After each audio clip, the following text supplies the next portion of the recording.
As Turkey turns its bombs on the Islamic State of Iraq and the Levant, it's talking to U.S. officials about creating what the White House calls an ISIL-free zone.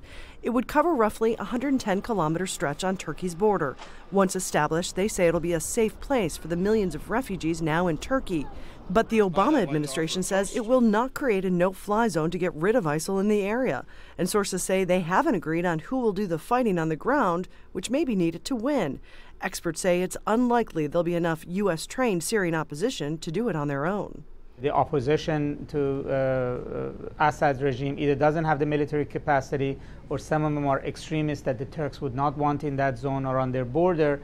And the United States, European allies, other Arab countries are too far away and are not going to be providing that military presence. So it really will come down to the Turkish military actually guaranteeing that a zone would be free of ISIS. But Turkey also started bombing the PKK in Iraq, and that came just days after they announced the U.S. could use their base to launch attacks in Syria, leaving some to question if the two events are connected. I understand the coincidence of all of this, but it is just that. The attacks against the PKK were in retaliations for attacks the Turks, endured.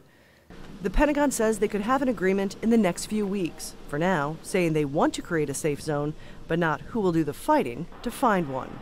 Patty Culhane, Al Jazeera, Washington. Well, apart from the PKK, there's a Kurdish group in Syria known as the People's Protection Unit, or the YPG. Now, they have successfully recaptured territory from ISIL. But Turkey has now been accused of attacking the group. Al Jazeera's Rosalind Jordan put this to the U.S. State Department.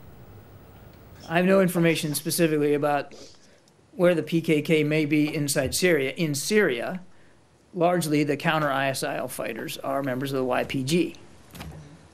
Right? Now, and the attacks that they rendered were against PKK, not the YPG.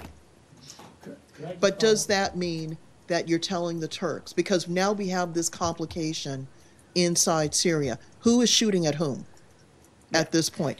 You're talking about this recent claim of attack that the Turks fired on YPG. So the Turks have said they're going to investigate that, and they have reiterated and clarified that their purpose against ISIL, or their purpose inside Syria, is against ISIL, not the YPG.